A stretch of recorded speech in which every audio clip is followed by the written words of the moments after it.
Hey, how's it going, everyone? Welcome to the Riz Rock Show. My name is Steve Risner.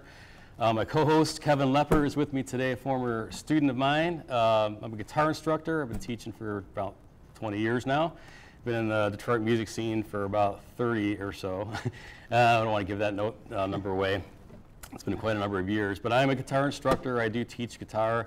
If you're interested in taking lessons with me, please feel free to give me a call at the number below. My number is 248-225-7021. Today with Kevin, we're going to talk about the guitar. We're going to talk about getting interested in the instrument. If you've never played before, this may be a show for you. Try to be entertaining. Try to impress you with my licks. No, no, we don't want to do that. But we do have some practical things that you can do today. If you don't have a guitar, you can certainly use a broomstick or some things. We're going to give you some exercises near the end of the show. But in the meantime, we're going to talk about, maybe Kevin can talk about some things here about what he'd like to. Yeah, so questions. I think one thing a lot of people think about when they first start thinking about picking up a guitar and playing is playing live. You know, I think if you picture yourself as a guitar player, you picture yourself on stage in front of people just absolutely shredding. But playing live isn't always as easy as people think it is. I personally have never gotten the chance or the experience to play live, but Steve, I know that's like your thing. So yeah, if you want to talk about like what it's like to be up on stage in front of people, you know, maybe what's going through your head as you're trying not to mess up and everything. Yeah, the most important, try not to think about it too much.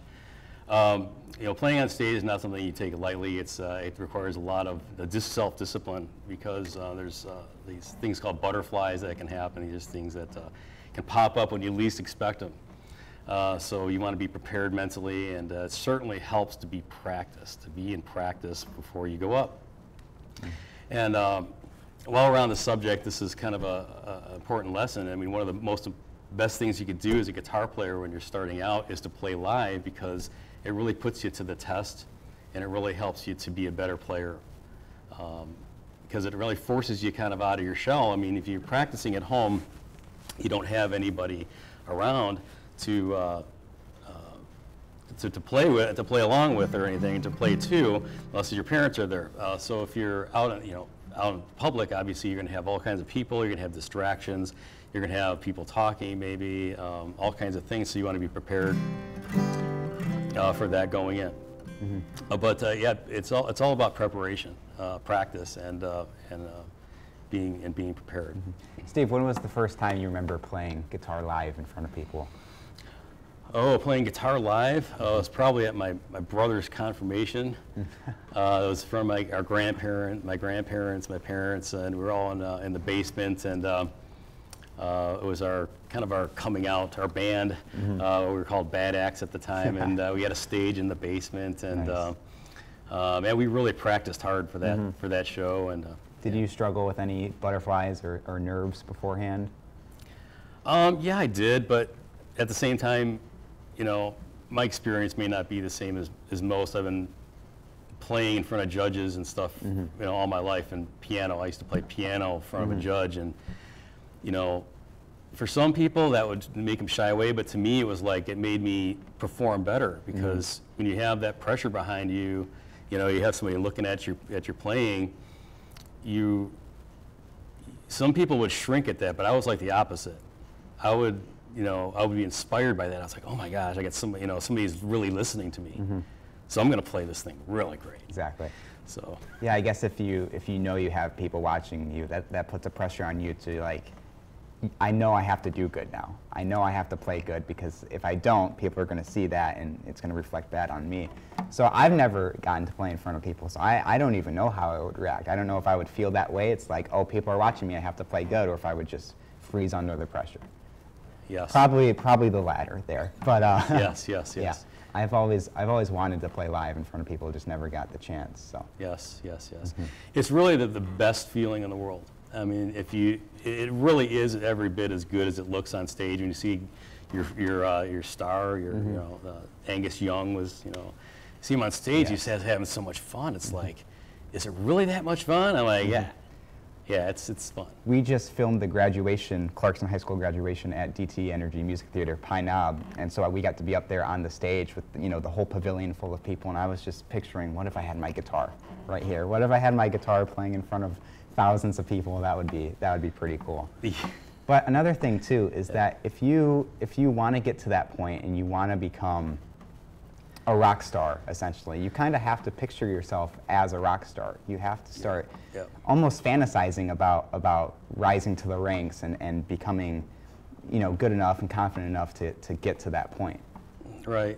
And it's nothing more important than the might of your thoughts to be able to, when you visualize and you focus on something for long periods of time, and you dream about things, and you call them fantasize, or, you know, things of that nature, and you get excited about it. It helps you, kind of gets the wheels turning. If you feel excited and you, oh my gosh, this could actually be reality, it inspires you to practice. It inspires you to take action and take steps to move forward and accomplish that goal. It's perfectly obtainable, those goals. And it's always nice to have kind of inspiration and people to look up to. Like for me, Angus Young was the reason I picked up a guitar in the first place. And then through the years, obviously Jimmy Page, Eddie Van Halen, and more recently Jake Kiska of Greta Van Fleet. Oh yeah. So I've always pictured myself kind of being like those guys, and you know, taking inspiration from Angus and Jake and, you know, Eddie and Jimmy, and kind of, what if I was them, you know? So it's good to have those idols to look up to and to kind of have a picture in your mind for what could be. Absolutely. Who were your idols, your guitar idols? Oh, by far is Randy Rhoads. Yeah. Randy Rhoads was, you know, there was a lot of great guitar players. I mean, don't get me wrong, I loved, you know, there's so many good ones, I couldn't even begin to name them all. Eddie Van Halen, obviously, was great. But something about, you know, Randy was, maybe it was because he was a teacher and I became a teacher, maybe because he didn't fit the stereotypical rock star that you saw. You know, you saw these guys that were, you know, used, you know, substances that, you know, and that was ended negatively. And Randy wasn't like that. Randy had a very positive aura about him. And I think that's what attracted me, attracts everybody to Randy Rhoads, is that he was just a phenomenal player. He practiced. He was very open. He would go to clinics and, you know, share his knowledge with everyone. You know, he didn't try to hoard it, or he just said, hey, this is how I play Diary of a Madman, or whatever. But yeah, that was, Randy was the main one, and then there was Tony Iommi, you know, a big Black Sabbath fan. Yeah, that's awesome. I could go on. Yeah, but another thing too is, if you ever want to get to this rock star status, it's not possible without practice. And it's so important to kind of set goals for yourself as a guitar player, and to you know, practice, put in the work, because if you don't put in the work, you're not going to go anywhere. That's the same with anything in life. If you want to achieve anything, hard work is really the only way to do it, and that's no different with the guitar. Yeah, absolutely. And to think of it as work and as a chore, you know, you want to think of it as like something that's, you know, like when you're a kid playing with your toys in your room. It's fun. It's like something you look forward to doing. You know, you get to imagine yourself. It's fun. And every step of the way should be some sort of fun, so that's not a drag. It's just yeah. You get to put your fingers on your instrument. You know. You can't become a rock star overnight. It's it's going to take some work.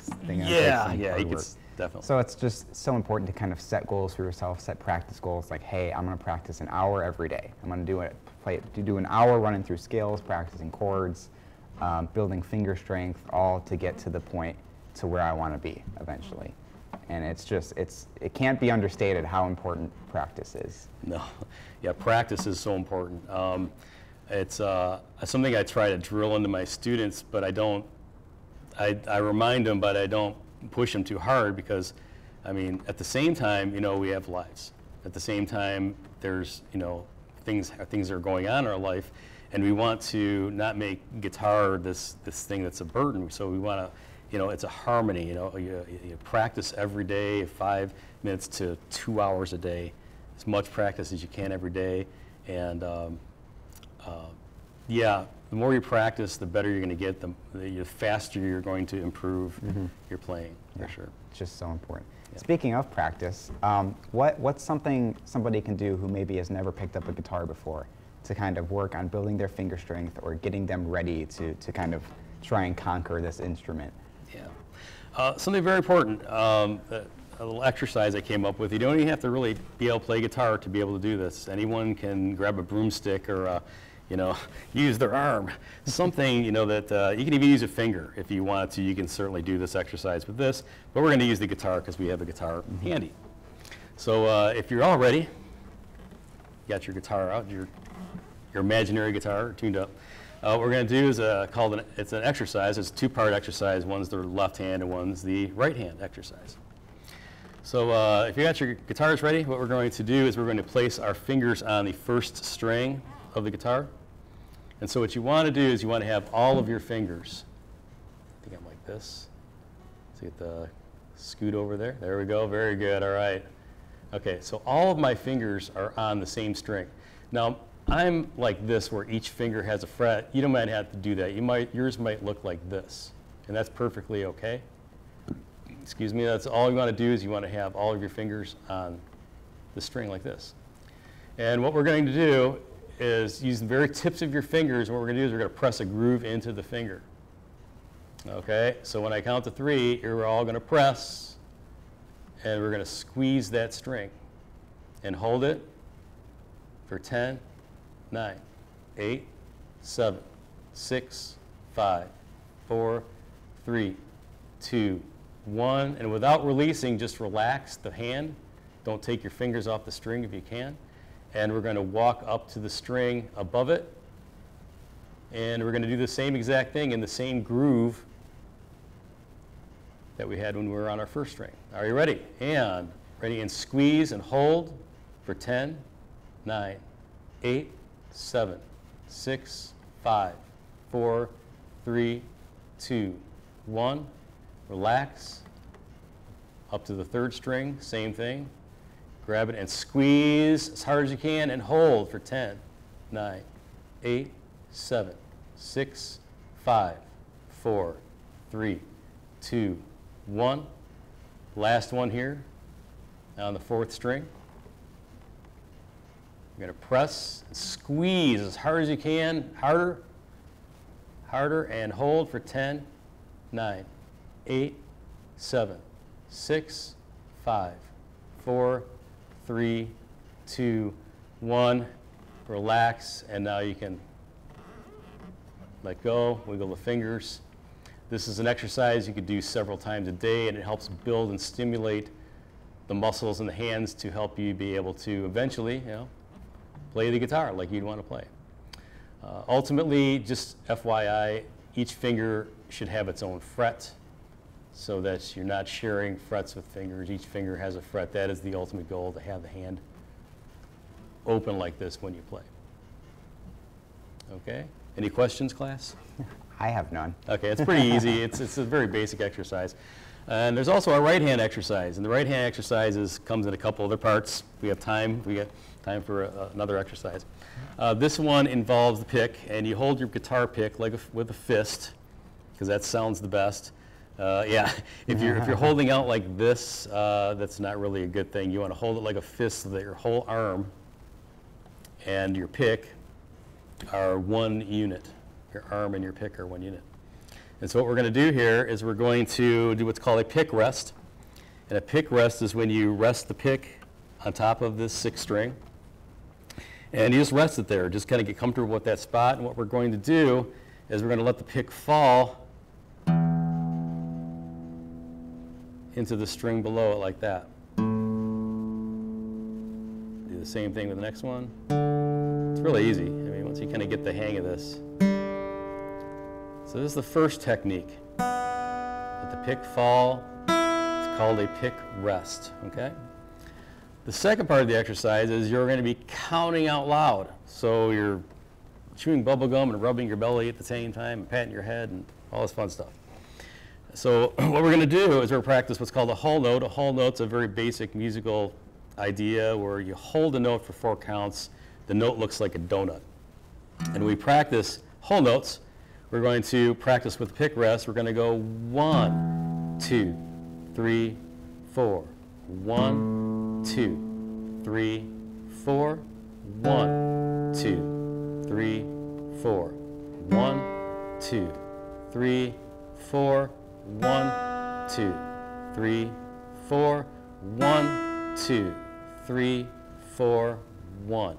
And as you can see, I used the karate chop part of my hand to rest against the strings to create what we call a rest, where we stop the strings from ringing. Are you ready to go through this exercise? Let's do it. Let's do it. Okay, here we go. Everyone all together. And picking rest, the rest is picking. The pick is resting on top of the 6th string. And when we're ready, here we go. 3, 2, 1. 1, 2, 3, 4. 1, 2, 3, 4. 1, 2, 3, 4. 1, 2, 3, 4. 1, 2, 3, 4. 1, 2, 3, 4, and rest. Very good. All right, you guys did such an awesome job. I'm so impressed with the way you guys just did that just now. It was impressive. Yeah, it's very good. It was very impressive. Sounds very good. So if anyone's interested in taking guitar lessons with me, I'm all online right now. My lesson stopped. I still hope to be teaching at Motor City at some day, but for right now, my guitar lessons are all online. You can get online lessons with me pretty easy. I have openings. I have half an hour available lessons. It's meet 1 day a week.